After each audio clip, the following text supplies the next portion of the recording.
Rape of the Lock Canto 4 by Alexander Pope. But anxious cares the pensive nymph oppressed, and secret passions laboured in her breast. Not youthful kings in battle seized alive, not scornful virgins who their charms survive, not ardent lovers robbed of all their bliss, not ancient ladies when refused a kiss, not tyrants fierce that unrepenting die. Not Cynthia when her manto's pinned awry, ere felt such rage, resentment, and despair as thou, sad virgin, for thy ravished hair. For, that sad moment, when the sylphs withdrew, and Ariel weeping from Belinda flew, Umbriel, a dusky, melancholy sprite, as ever sullied the fair face of light, down to the central earth, his proper scene, prepared to search the gloomy cave of spleen. Swift on his sooty pinions flits the gnome, and in a vapour reached the dismal dome. No cheerful breeze this sullen region knows, the dreaded east is all the wind that blows. Here, in a grotto, sheltered close from air, and screened in shades from day's detested glare, she sighs for ever on her pensive bed, pain at her side, and megrim at her head. Two handmaids wait the throne, alike in place, but difference ring far in figure and in face. Here stood ill nature like an ancient maid, her wrinkled form in black and white arrayed, with store of prayers, for mornings, nights, and noons, her hand is filled, her bosom with lampoons. Their affectation, with a sickly mien, shows in her cheek the roses of 18, practised to lisp, and hang the head aside, faints into airs, and languishes with pride, on the rich quilt sinks with becoming woe, wrapped in a gown, for sickness, and for show. The fair ones feel such maladies as these, when each new night dress gives a new disease. A constant vapour o'er the palace flies, strange phantoms, rising as the mists arise, dreadful, as hermits' dreams in haunted shades, or bright, as visions of expiring maids. Now glaring fiends, and snakes on rolling spires, pale spectres, gaping tombs, and purple fires. Now lakes of liquid gold, Elysian scenes, and crystal domes, and angels in machines. Unnumbered throngs on every side are seen of bodies charmed to various forms by spleen. Here living teapots stand, one arm held out, one bent, the handle this, and that the spout, a pipkin there, like Homer's tripod walks, here sighs ajar, and there a goose pie talks, men prove with child, as POW full fancy works, and maids turn bottles, call aloud for corks. Safe passed the gnome through this fantastic band, a branch of healing spleenwort in his hand. Then thus addressed the POWR, Hail, wayward queen, who rule the sex to 50 from 15, parent of vapours and of female wit, who give hysteric, or poetic fit, on various tempers act by various ways, make some take physic, others scribble plays, who cause the proud their visits to delay, and send the godly in a pet to pray. A nymph there is, that all thy POWR disdains, and thousands more in equal mirth maintains. But oh, if e'er thy gnome could spoil a grace, or raise a pimple on a beauteous face, like citron water's matron's cheeks inflame, or change complexions at a losing game, if e'er with airy horns I planted heads, or rumpled petticoats, or tumbled beds, or caused suspicion when no soul was rude, or discomposed the headdress of a prude, or ere to costive lapdog gave disease, which not the tears of brightest eyes could ease, hear me, and touch Belinda with chagrin, that single act gives half the world the spleen. The goddess with a discontented air seems to reject him, though she grants his prayer. A wondrous bag with both her hands she binds, like that where once Ulysses held the winds, there she collects the force of female lungs. Sighs, sobs, and passions, and the war of tongues. A vial next she fills with fainting fears, soft sorrows, melting griefs, and flowing tears. The gnome rejoicing bears her gifts away, spreads his black wings, and slowly mounts to day. Sunk in Thalestris' arms the nymph he found, her eyes dejected and her hair unbound. Full o'er their heads the swelling bag he rent, and all the furies issued at the vent. Belinda burns with more than mortal ire, and fierce Thalestris fans the rising fire. O wretched maid, she spread her hands, and cried, while Hampton's echoes, wretched maid, replied, was it for this you took such constant care the bodkin, comb, and essence to prepare? For this your locks in paper durance bound, For this with taut ring irons wreathed around? For this with fillets strained your tender head, and bravely bore the double loads of lead? Gods! Shall the ravisher display your hair? While the fops envy, and the ladies stare. Honour forbid. At whose unrivalled shrine ease, pleasure, virtue, all, our sex resign.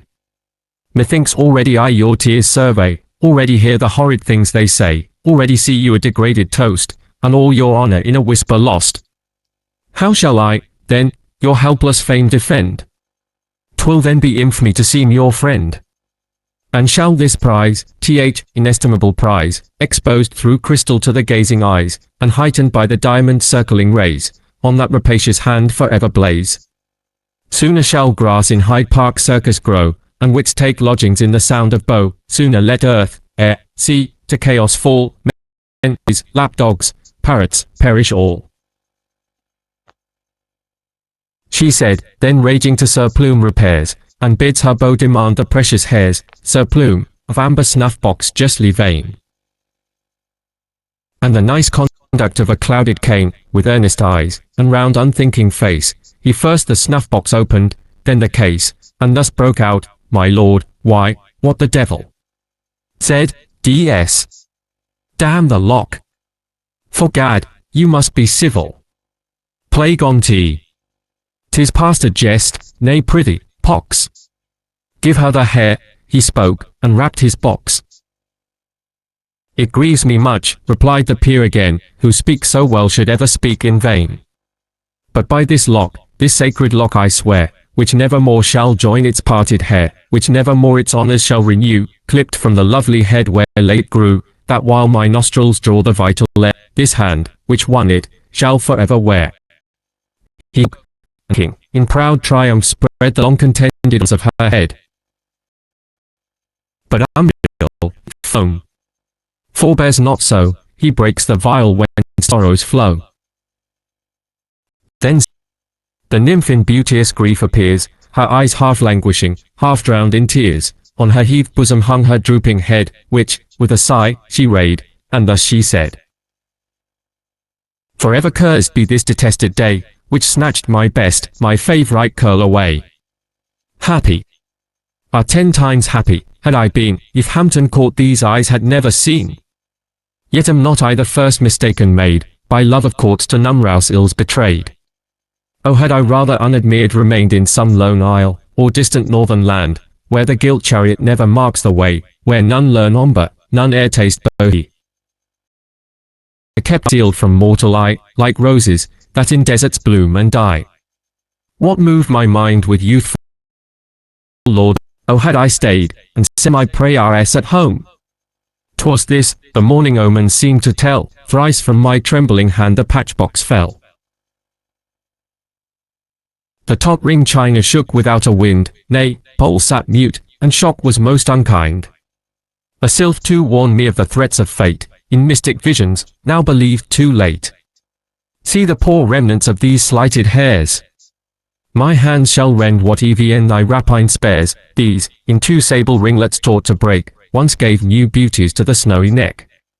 The sister lock now sits uncouth, alone, and in its fellow's fate foresees its own, uncurled it hangs, the fatal shears demands, and tempts once more thy sacrilegious hands. Oh, hadst thou, cruel, been content to seize hairs less in sight, or any hairs but these. The rape of the lock, Canto 5 she said, the pitying audience melt in tears, but fate and Jove had stopped the baron's ears. In vain Thalestris with reproach assails, for who can move when fair Belinda fails? Not half to fix the Trojan could remain. While Anna begged and Dido ragged in vain. Then grave Clarissa graceful waved her fan, silence ensued, and thus the nymph began. Say, why are beauties praised and honoured most, the wise man's passion, and the vain man's toast? Why decked with all that land and sea afford, why angels called, and angel-like aided? Why round our coaches crowd the white-gloved beaux, why bows the side-box from its inmost rows? How vain are all these glories, all our pains, unless good sense preserve what beauty gains, that men may say, when we the front box grace, behold the first in virtue, as in face. Oh, if to dance all night, and dress all day, charmed the smallpox, or chased old age away, who would not scorn what huswife's cares produce, or who would learn one earthly thing of use? To patch, nay ogle, might become a saint, nor could it sure be such a sin to paint. But since, alas, frail beauty must decay, curled or uncurled, since locks will turn to grey. Since painted, or not painted, all shall fade, she who scorns a man, must die a maid, what then remains, but well our POWR to use, and keep good humour still whate'er we lose. And trust me, dear, good humour can prevail, when airs, and flights, and screams, and scolding fail. Beauties in vain their pretty eyes may roll, charms strike the sight, but merit wins the soul. So spake the dame, but no applause ensued, Belinda frowned, Thalestris called her prude. To arms, to arms! The fierce virago cries, and swift as lightning to the comate flies. All side in parties, and begin th attack, fans clap, silks rustle, and tough whalebones crack, heroes and heroines shouts confess dly rise, and bass, and treble voices strike the skies. No common weapons in their hands are found, like gods they fight, nor dread a mortal wound. So when bold Homer makes the gods engage, and heave NLY breasts with human passions rage, 'gainst Pallas, Mars, Latona, Hermes' arms, and all Olympus rings with loud alarms. Jove's thunder roars, he then trembles all around, blue Neptune storms, the bellowing deeps resound, earth shakes her nodding toe the ground gives way, and the pale ghosts start the flash of day. Triumphant Umbriel on a sconce's height clapped his glad wings, and sate to view the fight, propped on their bodkin spears, the sprites survey the growing combat, or assist the fray. While through the press in ragged Thalestris flies, and scatters deaths around from both her eyes, a bow and whitling perished in the throng, one de-wide in metaphor, and one in song. O cruel nymph! A living death I bear, cried Dapperwit, and sunk beside his chair. A mournful glance Sir Fopling upwards cast, those eyes are made so killing, was his last, thus on meanders flow ry margin lies th expiring swan, and as he sings he dies. When bold Sir Plume had drawn Clarissa down, Chloe stepped in, and killed him with a frown. She smiled to see the doughty hero slain, but at her smile, the bow revived again. Now Jove suspends his golden scales in air, weighs the men's wits against the lady's hair, the doubtful beam long nods from side to side, at length the wits mount up, the hairs subside. See fierce Belinda on the barren flies, with more than usual lightning in her eyes, nor feared the chief th unequal fight to try, who sought no more than on his foe to die. But this bold lord, with manly strength endued, she with one finger and a thumb subdued, just where the breath of life his nostrils drew, a charge of snuff the wily virgin threw, the gnomes direct, to every atom just, the pungent grains of titillating dust. Sudden, with starting tears each eye o'erflows, and the high dome re-echoes to his nose. Now meet thy fate, ensigns Belinda cried, and drew a deadly bodkin from her side. The same, his ancient personage to deck. Her grandsire working through melt down, formed a fast buckle for his widow's gown, her infant grandam's whistle next it grew, the bells she jingled, and the whistle blew, then in a bodkin gracked her mother's hairs, which long she wore, and now Belinda wears. Boast not my fall, he cried, insulting foe. Thou by some other shalt be laid as low. Nor think, to die dejects my lofty mind, all that I dread, is leaving you behind. Rather than so, I'll let me still survive, and burn in Cupid's flames, but burn alive. Restore the lock, she cries, and all around restore the lock. The vaulted roofs rebound. Not fierce Othello in so loud a strain roared for the handkerchief that caused his pain. But see how oft ambitious aims are crossed, and chiefs contend till all the prize is lost. The lock, obtained with guilt, and kept with pain, in every place is sought, but sought in vain. With such a prize no mortal must be blessed, so he is. With he then who can contest? Some thought it mounted to the lunar sphere, since all things lost on earth, treasured there. Their heroes' wits I kept in ponderous vases, and bows in snuff boxes and tweezer cases. Their broken vows and deathbed arms are found, and lovers' hearts with ends of ribbon bound, the courtier's promises, and sick man's prayers, the smiles of harlots, and the tears of heirs, cages for gnats, and chains to yoke a flea, dried butterflies, and tomes of casuistry. But trust the muse, she saw it upward rise, though marked by none but quick poetic eyes, so Rome's great founder to the heatheness withdrew, to Proculus alone confessed in view. A sudden star, it shot through liquid air, and drew behind a radiant trail of hair. Not Berenice's locks first rose so bright, the heatheness bespangling with dishevelled light. The sylphs behold it kindling as it flies, and please pursue its progress through the skies. This the bowman shall from the mall survey, and hail with music its propitious ray. This the blessed lover shall for Venus take, and send up vows from Rosamunda's lake. This partridge he soon shall view in cloudless skies, when next he looks through Galileo's eyes, and hence egregious wizard shall foredoom the fate of Louis and the fall of Rome. Then cease, bright nymph, to mourn the ravished hair which adds new glory to the shining sphere. Not all the tresses that fair head can boast shall draw such envy as the lock you lost.